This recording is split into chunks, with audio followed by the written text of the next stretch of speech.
He was, by every account, one of the most gifted men ever to sit on the English throne. He spoke 4 languages. He composed music that is still performed today. He was a theologian of sufficient seriousness that the Pope once granted him the title Defender of the Faith. He was physically imposing, intellectually formidable, and politically astute in ways that his father, the careful, cautious Henry VII, had never been. And he executed more people than any English monarch before or since, including 2 of his 6 wives, his closest advisor of 20 years, and the man who had arguably done more than anyone alive to make his reign possible. The story of Henry VIII is not a story about a tyrant who was always a tyrant. It is a story about a man who built over 3 decades an elaborate intellectual and institutional architecture for giving himself permission to do what he wanted, to take what he wanted, and to frame every act of self-interest as a matter of principle, divine mandate, or the necessary defense of the realm. It is one of the most sophisticated exercises in self-justification in the historical record. Henry came to the throne in 1509 at 17 years old, the same age as Nero, though the parallel ends there almost immediately.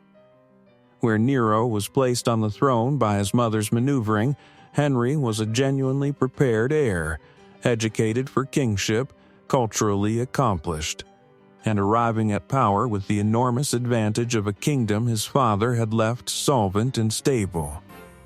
The early years of his reign were, by every measure, a genuine golden age. The court was brilliant.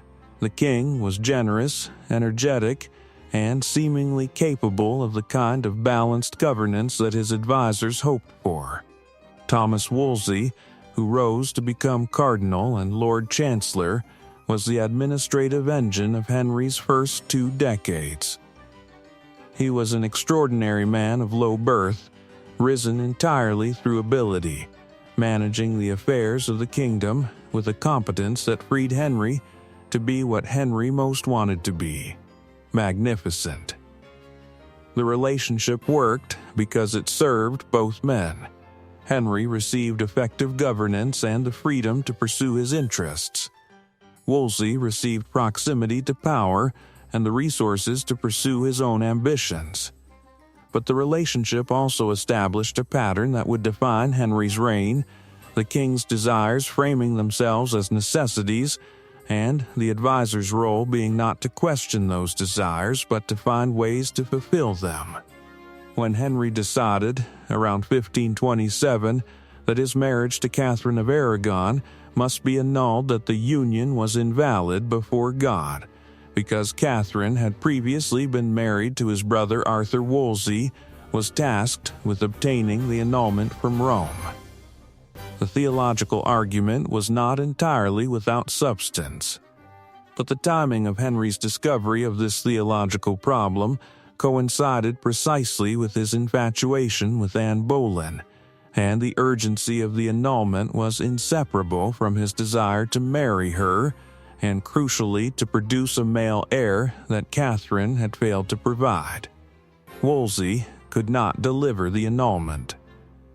Pope Clement VII, politically captive to the Holy Roman Emperor Charles V, who happened to be Catherine's nephew, was not in a position to grant it. Wolsey failed, and Henry, who had no interest in the distinction between what was politically possible and what he required, had him arrested for treason. Wolsey died before he could be tried, but the message was delivered with complete clarity to everyone who served the king afterward. The message was this: the purpose of council was not to identify what was possible, but to achieve what the king had already decided was necessary. What followed the break with Rome, the dissolution of the monasteries, the act of supremacy declaring Henry the supreme head of the Church of England, was, in conventional historical framing, a religious and political revolution. And it was. But it was also something more personal and more psychologically revealing. It was the construction of an entirely new institutional framework whose primary function was to validate what Henry wanted to do. This is where Henry VIII becomes genuinely instructive for the broader anatomy of power, and genuinely different from every leader examined before him. Nero cleared his court of honest voices through the blunt instrument of fear and reward. Mao used demonstrated lethal consequences to silence criticism. Robespierre constructed an ideological framework that made disagreement indistinguishable from treason. Henry did something more architecturally sophisticated. He rebuilt the entire religious and legal structure of his kingdom so that what he wanted was, by definition, what God and the law required. Thomas Cromwell, who replaced Wolsey as the king's chief minister, understood this and was brilliant at executing it.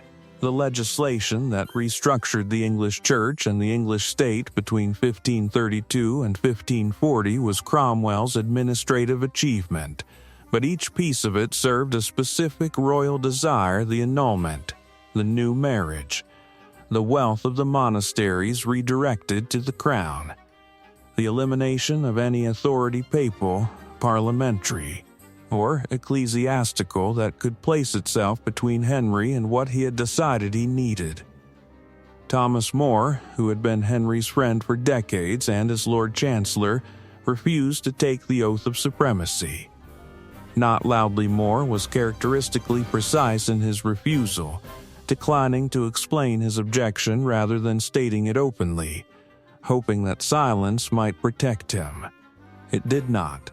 He was executed in 1535. His crime, in the formal sense, was treason. In the practical sense, it was the refusal to confirm what Henry had decided was true. The pattern that followed across the remainder of the reign is consistent and clarifying.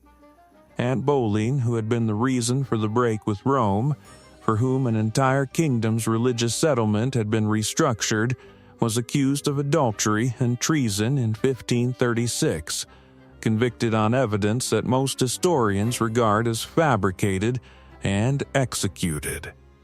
Cromwell himself, who had served Henry with extraordinary effectiveness for nearly a decade, arranged the king's marriage to Anne of Cleves in 1540. Henry found Anne physically unappealing on first meeting her and blamed Cromwell for the match. Cromwell was arrested, stripped of his titles, and executed within months. The logic is identical in each case. The advisor who had been indispensable became, the moment they failed to deliver or inadvertently displeased, not merely dispensable, but dangerous. Because to allow them to remain after failure would be to acknowledge that the king's desire had been the origin of the problem, and that acknowledgement was structurally impossible within the architecture Henry had built. This is what distinguishes Henry from the leaders of straightforwardly autocratic systems. He was not simply surrounded by yes-men who told him what he wanted to hear. He was surrounded by extremely capable people, More, Wolsey, Cromwell, Cranmer, who were tasked with making reality conform to his conclusions rather than informing him of what reality actually contained. The distinction sounds subtle. Its consequences were not.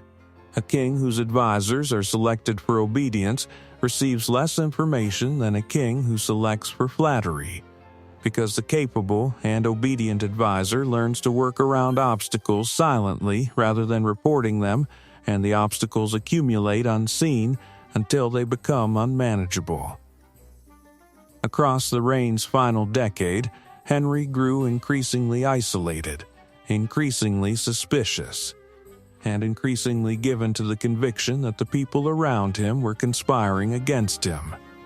This was not paranoia without foundation. The court of Henry VIII was a genuinely dangerous place, and the maneuvering around the aging king was real. But the danger was substantially his own creation.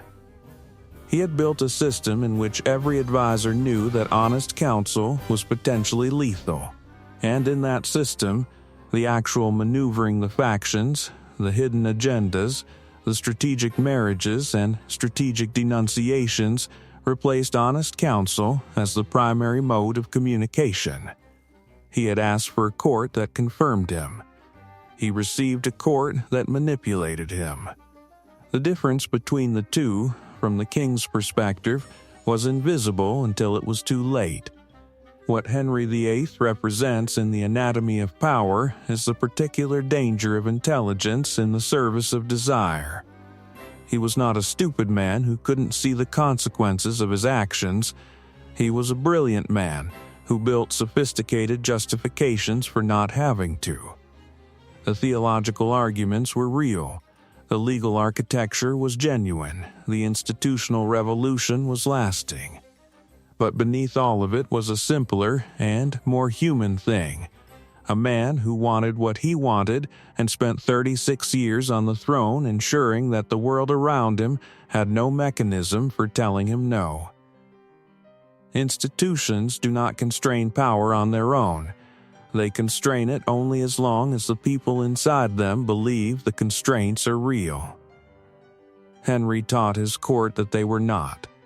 And the court taught him, eventually, that a king who dismantles every check on his own authority does not become freer. He becomes more alone.